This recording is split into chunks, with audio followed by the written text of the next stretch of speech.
Good morning, everyone. Welcome to Rebound Ask Me Anything. So, this week I was really excited to give a talk about what's what and what's the latest in terms of inflammation and anti inflammatory diets. And in the lead up to this talk, I received a really good question. And this question is from James, and it is: what is an antioxidant and what does it actually do in the body? I think this is a brilliant one to answer because we often see a lot of products marketed as good for us because they contain antioxidants. But what actually are they? And we also now know that antioxidants are one of these anti inflammatory food compounds that we all should be trying to get a little bit more of. So I thought that I could answer this question as part of a two-part series. So today let's talk about what an antioxidant is and what it does do in the body. And then in part two, let's look at some really good sources of antioxidants. So James, to answer your question, we're probably going to have to dive into a little bit of nutrition science and go back to high school science a little bit. So, as a byproduct of many of our chemical reactions in our internal environment, in our metabolism, we produce something called free radicals or reactive oxygen species. And this process, it's called oxidation. So the bottom line in science is that oxidation is a chemical reaction that produces free radicals and reactive oxygen species. So in a general sense, it just means reacting with oxygen. So imagine if you left a cut apple or an avocado out on the bench, or you reached for that bottle of oil up the back of the cupboard that hasn't been used for a while and it tastes a little bit rancid. Basically what's happened is it's reacted with oxygen. It's been oxidized, and a similar process naturally occurs in the body. So going back to this basic science, in our body, in the lining of our cells, we have little electron couples. Many, happily, let's say married electron couples. They're very stable when they're together.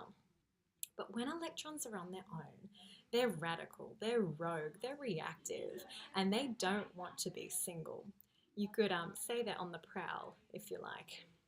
And these lone or unpaired electrons, they're really charged and they're willing to break up other very stable couples by uncoupling the stable bonds between them in order to stabilize themselves. So a bit selfish, really. And these free radicals run around wreaking havoc, causing a lot of stress by uncoupling these very stable electron couples. And this causes a lot of damage to our surrounding tissues, and in particular, our DNA, our proteins, our fats, which we can also call lipids, that are all embedded in the lining of our tissues. So they've been oxidized, and this damage is known as oxidative stress, and some of you may have heard of that before. The problem is this uncoupling, it's like a chain reaction. So even if one free radical has broken up another couple and it itself has found a partner as one of those two, it's bonded with that, it's now happy, it's now stable, but in that process it's created another free radical, and so the chain goes on and on. So you can imagine if we have too many of these free radicals going around and around in our body, we're getting a lot of that uncoupling, that damage, a lot of this oxidative stress. And if you think about it, if the lining of our cells start to break down, you can see how this sets us up for disease. And we know that high amounts of oxidation and oxidative stress underlie a lot of chronic inflammatory conditions that, for example, like leading to chronic inflammation can lead to diabetes, cardiovascular disease, Alzheimer's, Parkinson's, rheumatoid arthritis, so autoimmune diseases, cancer, and even aging. And in a healthy state, these levels of free radicals or reactive oxygen species, they're pretty low.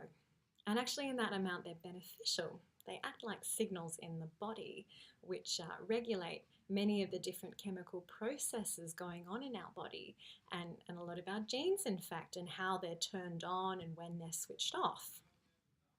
However, in excessive amounts, these free radicals, which we can also label as oxidants, lead to excessive amounts of oxidation and this oxidative stress. So if we've got free radicals, if we've got these oxidants, what do we need? Antioxidants. Did anyone see that coming? So what antioxidants do is they provide these rather desperate free radicals a partner. They donate an electron, so they're quite selfless. And what that does is that neutralizes the free radicals and stops them from causing all this damage. The antioxidant itself, it's unaffected by the free radical. It's not permanently damaged. So it's like the rock, a radical partner always needed. We can also think of antioxidants like a mop in the body. They're going around and mopping up any excessive amounts of free radicals by pairing with them. And they themselves, they're on a mission to find these free radicals, to scavenge them out. It's not like they're just waiting to stumble upon them. So they really are the good guys, antioxidants.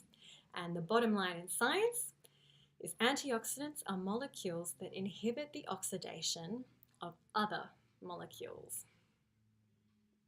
So also, antioxidants protect our tissues from this oxidative stress and damage in the first place. So this is actually what prevents any of this unwanted inflammation, if we're talking about inflammation, and that's how we consider antioxidants to also be anti-inflammatory. So in summary, when a free radical or when reactive oxygen species production is in excess, antioxidants come in and do their job and help stop these free radicals and reactive oxygen species damaging our tissues, and can actually halt disease progression. And the good news is that our diet is a major source of antioxidants, and how we can achieve a great intake is by eating many, many different kinds of brightly coloured vegetables and fruit. So eat the rainbow, and I'll go into that a little bit more as to why next time. But wait, there's a little bit more to today, and I found that this is something not everyone has heard about. So in the body, we actually already have naturally in place antioxidant systems, and they're constantly working alongside these natural processes, these natural chemical reactions, which result in oxidation and produce free radicals. So these systems prevent this excessive free radical production. So it makes sense. The body's not just going to leave it up to us to get our antioxidants in from our diet. It's got some backup systems in place. But there is a catch. For these antioxidant systems to function properly, they rely on a readily available pool of minerals, particularly zinc, selenium, and copper. And these are all essential minerals, which means we actually need to get them from our diet. And where can we find them? They're in nuts and seeds and whole grains and fortified cereals. So, if you see something that says fortified with zinc or selenium, you know it's a good source. We can also get it from our seafood and our meat and dairy products. So it's interesting that these minerals are the antioxidant precursors that we don't really hear that much about. So basically, if you're following a balanced diet with plenty of these mineral-based foods and brightly coloured fruit and veg, like I mentioned, and even if you're following a plant-based diet, you can still get those minerals, and you can get a good amount of antioxidants and these antioxidant precursor minerals in your diet. So I hope everyone enjoyed part 1 of that series today. If you have a nutrition-related question that you'd love the answer to, please leave it for me in a comment below, and I'll do my best to try to answer everyone's questions. So stay tuned for part 2 of this series. What are some great sources of antioxidants?